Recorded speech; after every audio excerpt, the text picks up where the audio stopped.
So this is a video of Harlow for Veronica from a couple days ago, and we actually got some of her being a little resistant like she can be on film, so I thought that would be helpful to kind of talk through.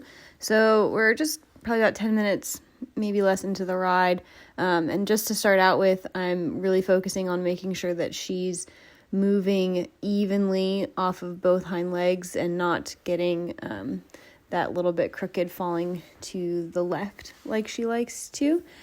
So I've started with big figures, and now I'm starting with some sort of smaller turn changes of direction, making sure that she steps off of each leg as I'm changing direction.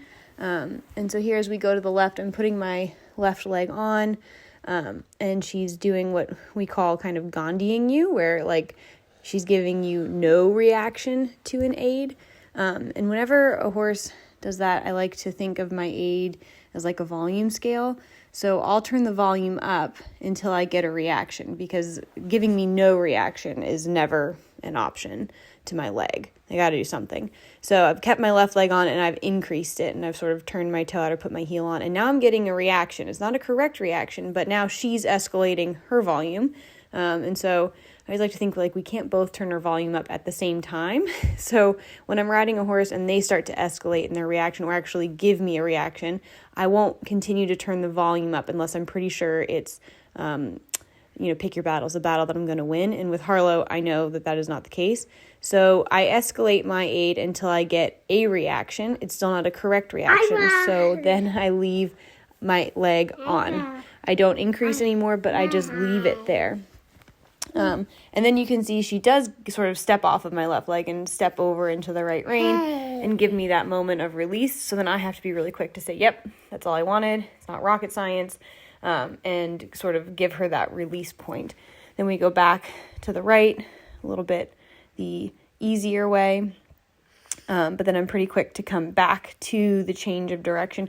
And I do think that, she might be weaker on this side, she might be tighter on this side. So I try not to just ride to the left and the left and the left, because the next thing you know, you're going to create a whole nother issue. But I do try to go back pretty quickly to, okay, well, can we change direction? Can I ask you to move off my left leg?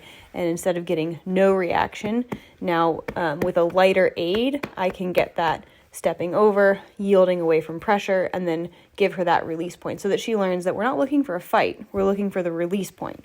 That's what she has to start to expect and what she has to start to work for. So hopefully that was helpful to see, because I know sometimes it can be tough when you're sitting on her to feel where those pressure points are. And because she can be a little bit volatile, seeing it get ridden through successfully is hopefully helpful for future rides.